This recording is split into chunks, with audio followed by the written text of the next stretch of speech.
জিহান নয়নার থুতনিতে হাত রেখে বলে, চলে যাব মানে? আমার ছুটি শেষ, যেতে হবে না। নয়নার মুড অফ হয়ে গেল। এটা কোনো কথা? এত তাড়াতাড়ি ছুটি শেষ? আমাদের ছুটি তো কম বেবি। তবে তোমার সব কাগজপত্র ঠিক করে তোমাকে পার্মানেন্টলি ভাবে আমার সাথে নিয়ে যাব। আপনি তো ককপিটে থাকবেন, আমি যে কি করব? নয়নার গাল টেনে বলে, একদিন ফ্লাইট, পরের দিনই রেস্ট, এইভাবে আমাদের ডিউটি। যেই দিন রেস্ট সেই দিনই তোমার আমার দিন। কিন্তু কি গো, খুব মিস করবে বুঝি আমাকে? নয়না উঠে দাঁড়ালো। মিস করবে তবে একটু একটু। চলো তো ফুচকা খেয়ে আসি। আমি তো ফুচকা খাই না বউ। না খেলে খাবেন না, আমি খাবো, আপনি দেখবেন। আচ্ছা যাব। সত্য হলো তোমাকে শাড়ি পরে বের হতে হবে। আচ্ছা এক্ষুনি চেঞ্জ করে আসছি। জিহান নয়নার হাত ধরে নিজের কাছে নিয়ে আসলো। নয়নার এলোমেলো চুলগুলো কানের কাছে গুজে দিয়ে বলে, হঠাৎ করে এসে একদমই হৃদয় জুড়ে বসে আছো। নয়নার কপালে চুমু খেয়ে বলে, ভালোবাসি আমার পিচ্চি বউটাকে। নয়না সরে এসে বলে, আমি মোটেও পিচ্চি না, কয়দিন পরে কলেজে ভর্তি হব, সো পিচ্চি পিচ্চি করবেন না। জিহান নয়নার ঠোঁটের উপর আঙুল রেখে বলে, বড্ড বেশি কথা বলো তুমি। তুমি হলে আমার বাটার মাশরুম। দেরি হচ্ছে তো, ছাড়ুন আমাকে। ইসরে নিব্বির বউ আমার, ধরার আগেই ছোটার জন্য মোস্টামোস্টি করে মাছের মতো। নয়না একটু দূরে সরে যেয়ে বলে, যাবই না আপনার সাথে। আচ্ছা যান, সরি, এই কানে ধরছি, আর বলবো না নিব্বি। নয়না সোফায় বসলো, কপট রাগ দেখিয়ে বলল, আর একবারই বললে সোজা বাপের বাড়ি চলে যাব। আমি থাকতে বাপের বাড়ি? তা হবে না। ঝগড়া হোক, মারামারি, কাটাকাটি যাই হোক, তবুও আমার কাছেই থাকতে হবে। এত কথা না বলে দ্রুত রেডি হও, সময় নষ্ট হচ্ছে যান। নয়না উঠে পেটিকোট আর ব্লাউজ নিয়ে ওয়াশরুমে চলে গেল। পেটিকোট আর ব্লাউজ পরে ওয়াশরুম থেকে বের হলো। আলমারি থেকে কাপ্তান রঙের একটা শাড়ি বের করে পরলো, চুলগুলো বেনি করে নিল, এরপরই খোপা করলো। ম্যাচিং হিজাব পরলো, হাতে রেশমি কাচের চুড়ি পরে বলে, চলুন আমি রেডি। এই কি, আপনি ভিডিও করছেন কেন? আমি তোমাকে বড্ড মিস করবো বাটার মাশরুম। তখন একা একা কি করব? এইসব থেকেই মনটাকে শান্ত রাখবো। আহাগো ডিয়ার হাজবেন্ড, আপনার যখনই আমার কথা মনে পড়বে সোজা কল করবেন, মন প্রাণ ভরে কথা বলবো। জিহান উঠে এসে নিজের চুল ঠিক করে নিয়ে বলে, তোমার সাথে কথা বললে এই জন্মেও মন প্রাণ ভরবে তো আমার মনে হয় না, উল্টো তখন আরো তিষ্টা বাড়বে। জিহান হুট করে বলল, তোমার হাইট কত? 5 ফিট 2 ইঞ্চি। জিহান নয়নাকে উঁচু করে ধরে বলে, অথচ বর পেয়েছো 6 ফুটের। কপালেই পাপ্পি দাও ডিয়ার ওয়াইফি। নয়না বলল, এখন দেওয়া যাবে না, এখন পাপ্পি দিলে আপনার কপালে লিপস্টিকের স্ট্যাম্প লেগে যাবে। সো ঝাপ্পি নিয়ে সন্তুষ্ট থাকেন, বাকিটা পরে হবে। নয়না জিহানের শার্টের বাটন ঠিক করে দিয়ে বলে, ব্ল্যাক আর কাপ্তান কালার দারুণ মানিয়েছে, কিন্তু শাড়ি পরলেই মেয়েদের অদ্ভুত রকমের মায়াবী লাগে। মনে হয় শাড়ি যেন তোমাদের শোভা ভাদন করার হাতিয়ার। শাড়ি এমন এক হাতিয়ার যা দিয়ে তোমরা আমাদের মতো অবলা ছেলেদের হৃদয় কেড়ে নিতে পারো। অনেক বকবক করেছেন মিস্টার প্লেন ড্রাইভার, এখন চলুন তো তাড়াতাড়ি। তবে হাত ধরো। হাতে হাত রেখে এগিয়ে যাই দুজনে, তুমি, আমি, আর আমাদের এই পথ চলা দীর্ঘ থেকে দীর্ঘ হোক। জাহিন একটা সিগারেট ধরিয়ে 2 আঙ্গুলের ফাঁকে ধরে মুখ দিয়ে টেনে নিচ্ছে সিগারেটের ধোঁয়া। অন্তর জাহিনের হাত থেকে সিগারেট নিয়ে নিজেও 2টা টান দিল। জাহিন সিগারেটের শেষ টান দিয়ে বলে, সিগারেটের মতো বউও ভাগ করা যায় না? শালা মুখ সামলিয়ে কথা বল, সিগারেট আর বউ কি এক? আরে এক না, আবারও একই, দুটো নেশার মতোই কাজ করে। তোর কাছে এক মনে হলেও তুই আরেকজনের সাথে ভাগাভাগি করিস। আমার বউ আমার পার্সোনাল প্রপার্টি, আমি তাকে, ভাগ তো দূরে থাক, তার দিকে তাকালেই চোখ তুলে ফেলবো। হাইপার হচ্ছিস কেন? কথায় কথায় বলছি ইয়ার। আচ্ছা তোর বোনের কি অবস্থা? সুইসাইড করলো কেন? ওর অবস্থা বেশি ভালো না জাহিন। কি হবে? হঠাৎ করে কি এমন হলো, সুইসাইড কেন করলো? চিন্তা করিস না, সুস্থ হয়ে যাবে। সুস্থ হলে জেনে নিস। জানি না বেঁচে ফিরবে কিনা। আইসিইউতে মৃত্যুর সাথে লড়াই করছে আমার চঞ্চল বোনটা, মৃত্যু আর জীবনের মাঝখানে। আচ্ছা মান্নাতের কেসের তদন্ত কত দূরে এগোলো? তোকে দেখলাম মন্ত্রীর সাথে কথা বলতে। এই তো আগাচ্ছে, খুব তাড়াতাড়ি সব দোষীদের শাস্তির আওতায় আনার ব্যবস্থা করব। কথা বলতে বলতে জাহিন আরেকটাও সিগারেট ধরালো। কি হয়েছে তোর? তুই তো কোনো কিছু নিয়ে টেনশনে না থাকলে এত সিগারেট খাস না। সিগারেটের পাওয়ার হলো ধোঁয়ার সাথে সব কষ্ট উড়িয়ে দিতে পারে। তবে জানিস, ভালোবাসাও কিন্তু সিগারেটের চেয়েও কম না। আমি জানি তাতে ক্ষতি, তবুও ভালোবেসেই ভুল করি। ঠিক সিগারেট যারা খায় সবাই জানে এর ক্ষতিকারক দিক। তোর কি হলো হঠাৎ? তুই ভালোবাসার কথা বলছিস? প্রেমে টেমে পড়িসনি তো? উফ, জিহান চৌধুরীর লাইফে প্রেম নিষিদ্ধ। তুই কেন ডাকলি আমাকে?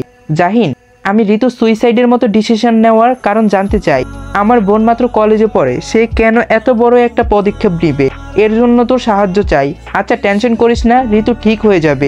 আমি দেখছি বিষয়টা কিভাবে হ্যান্ডেল করা যায়। চল হসপিটালে যাই, ঋতুকে একবার দেখিয়ে আসি।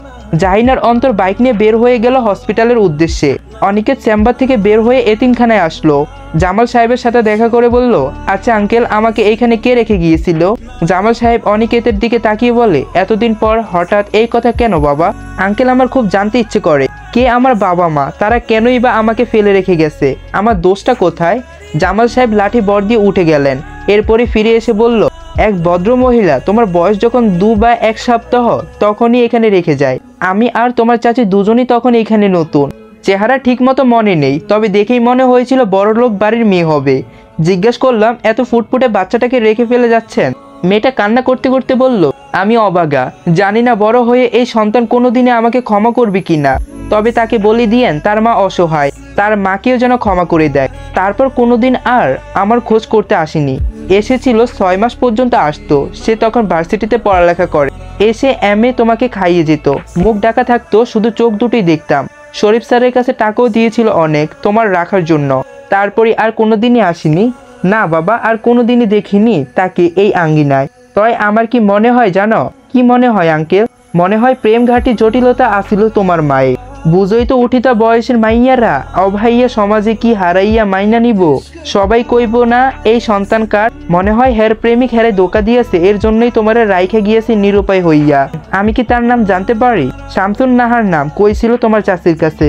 আমারেও 3 লাখ টাকা দিয়ে কইছিল তোমার যেন আদর যত্নে রাখি। অনিকেতের পা অবশ্যই আসছে, ইচ্ছে করছে একবার তার মাকে জড়িয়ে ধরতে, একবার তার কোলে মাথা রাখতে। আচ্ছা, মায়ের শরীরের গন্ধ কেমন হয়?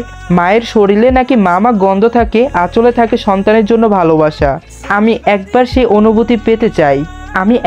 অনুভূতি পেতে চাই মা। হাতে হাত রেখে রাতের শহর উপভোগ করছে জিহান আর নয়না।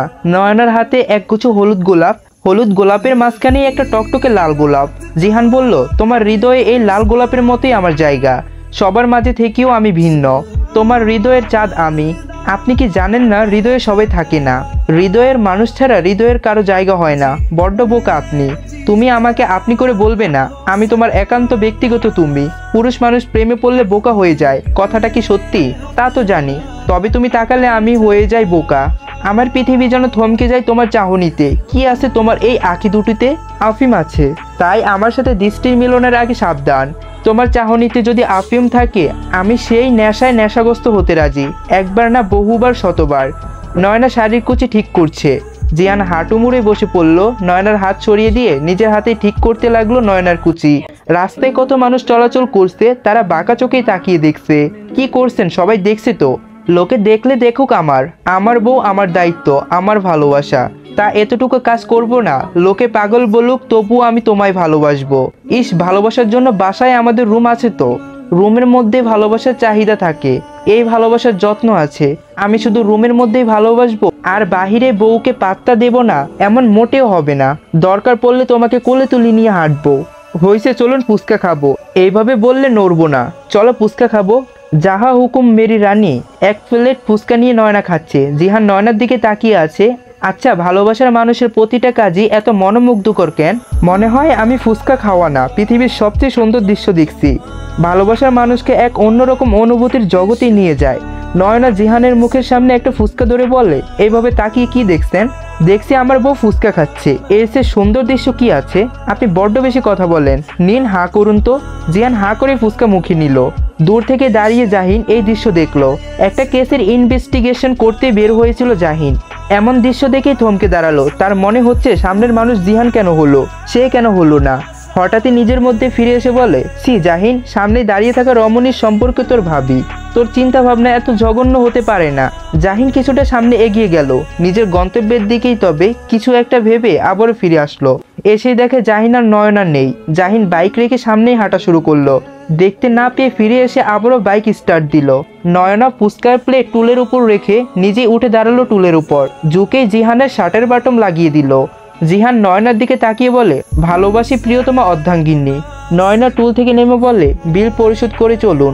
এক জায়গায় কতক্ষণ থাকবো? জিহান বিল পরিশোধ করে নয়নার হাত ধরে বলে, এই রাত যদি না শেষ হয় তবে কেমন হতো বলো তো? নয়না হেসে বলে, সবকিছু শেষ আছে, তাই নিয়ম অনুসারেই তা সমাপ্তি হবেই। সো মিস্টার প্লেন ড্রাইভার, আকাশ কুসুম ভেবে লাভ নেই। দূর, ভাল লাগে না। তোমার জন্য একটু রোমান্টিকও হতে পারি না? আহা মিস্টার প্লেন ড্রাইভার, আবার নাকি রোমান্টিকও হতে পারে? তো তোমার আমাকে আনরোমান্টিক মনে হয়? তো তুমি তো আনরোমান্টিকই। তোমার তো হুমায়ুন আহমেদের বই পড়ে রোমান্টিকতা শেখা উচিত। ওসব শিখতে হয় নাকি? রাস্তা পাকা থাকলে এখনই কয়েকটা চুমু খেয়ে বুঝিয়ে দিতাম আমি কতটা রোমান্টিক। সুন্দরী মেয়ে দেখলে পুরুষ মানুষের হুঁশ থাকে না। বউ, তুমি আমাকে উস্কি দিচ্ছ, কিন্তু এরপরই এর দায় কিন্তু তোমার। নয়না হুট করেই তার আঁচল দিয়ে জিহানের হাতের কঞ্জিতে বেঁধে দিল। নরম সুরে বলল, মনের সুতায় মন বেঁধে দেহে বাঁধলাম আঁচলে। জিহান গেয়ে উঠল, এত ভালোবাসো গো জান, রাখি অন্তরে। ধোলাও তুমি, ধোলাও আমি, জগৎ বাড়ি ধোলে। তুমি তো খুব ভালোই গাইতে পারো। বেশ না, তবে পারি। আমাদের দুজনেরই কণ্ঠ মোটামুটি ভালো, তবে জাহিন বেশ পছন্দ করে গান টান। হ্যাঁ, শুনেছি ভাইয়া খুব ভালো গায়, তবে তোমার মতো না। নিজের মানুষের সবকিছু সবসময় বেস্ট, তারপরও বাকি সব। জিহান নয়নার আঙ্গুলের ভাঁজে আঙ্গুল ডুবিয়ে বলে, এই বাঁধন কখনো ছিঁড়ে যাবে না তো? নয়না স্থির হয়ে দাঁড়ালো। রাস্তা এখনো বেশ ফাঁকা, মাঝে মাঝে দূরপাল্লার বাস শো শো করে চলেই যাচ্ছে। ল্যাম্পপোস্টের মৃদু আলোতে জিহানের চোখের দিকে তাকিয়ে বলে, তুমি আমার প্রথম অনুভূতি, প্রথম ভালোবাসা। আমি কোনোদিনই তোমাকে ভুলতে পারবো না, সম্ভব না আমার জন্য তোমাকে ভুলে থাকা। তবে আমার কি মনে হয় জানো, আমাদের মধ্যে বিচ্ছেদ হলে তা তোমার জন্য হবে। তুমি আমাকে ছেড়ে যাবে, হয়তো কোনো মাঝপথে অথবা অজানা গন্তব্যে। জাহিনের দৃষ্টি এখনো নয়নার দৃষ্টির স্থির। জিহান বলল, আমি বলবো না আমি তোমাকে কতটা ভালোবাসি, কারণ ভালোবাসা অনুভব করার জিনিস, মাপার জিনিস না। তবে এইটুকু জেনে রেখো, তুমি আমার জীবন থেকে কখনো হারিয়ে গেলে হয়তো আমি পাগল হয়ে যাব, নয়তো আমি মরে যাব। তোমাকে ছেড়ে হয়তো এই জীবনে আর বেঁচে থাকা সম্ভব না। কথার মধ্যেই দুজনে এতটাই মগ্ন, আশেপাশের অবস্থা তারা যেন ভুলেই বসেছে। হঠাৎই দূরপাল্লার বাস তাদের দিকে এগিয়ে আসলো। নয়না জিহান বলে জোরে চিৎকার করলো। রাতের শহরেই তার চিৎকার মিলিয়ে যেতে লাগলো ইট পাথরের করিডোরে। অনিকেত বেডেই বসে আছে। তার খুব দেখতে ইচ্ছে করছে তার মায়ের চেহারাটা, জানতে ইচ্ছে করছে কতটা অসহায় হলে মা তার সন্তানকে এতিমখানায় ফেলে যায়। কেন সে আর খোঁজ নিল না? আর আমাকে কি একবারও দেখতে ইচ্ছে করেনি? জানতেও ইচ্ছে হয় না আমি কেমন আছি? কোনো মা কিভাবে সন্তানকে এত নিষ্ঠুর পৃথিবীতে ছেড়ে দেয় একা একা? আমি শুধু একবারই মা ডাকতে চাই। অনিকেতের ফোনটা সে কখন থেকে বেজে চলেছে। বিরক্ত হয়ে রিসিভ করে বলে, কি সমস্যা আপনার? ছেলে দেখলেই গলায় ঝুলে পড়তে ইচ্ছে করে। আমি কোনোদিনই আপনাকে নিজে করব না, কোনোদিনই না। সাইনা মোটেও রাগ করে না অনিকেতের কথা শুনে, শান্ত সুরেই বলল, ভালোবাসি। অনিকেত থমকে গেল, তার রাগ যেন মিশে গেল অজানায়। সাইনা বলল, আপনাকে ভালোবাসি মানে? আপনার রাগ, অভিমান, খারাপ ভালো সবকিছুই আমি ভালোবাসি। আপনাকে না বেঁচে থাকা আমার পক্ষে সম্ভব না, তাই আপনাকে ভালোবাসি। অনিকেত ফোনটা কেটে দিতে চাইলো। সাইনা বলল, আপনার কথা বলতে হবে না, আপনি শুধু কানের কাছে ফোনটা ধরে রাখুন। আমি চাই আমি একাকিত্ব না, আমাকে অনুভব করুন। শুনছেন, ভালোবাসি আপনাকে, ভালোবাসি ডাক্তার অনিকেত মাহমুদকে। হঠাৎ করে অনিকেত ফোনটা বুকে চেপে ধরল। এতক্ষণ ধরে শূন্যতায় হাহাকার করে থাকা বক্ষপিঞ্জর যেন মুহূর্তেই শান্ত হয়ে গেল। মনে হচ্ছে কেউ একজন আছে এই পৃথিবীতে যে তাকে ভালোবাসে। টাকার অভাবের চেয়ে ভালোবাসার অভাব মানুষকে বেশি পোড়ায়।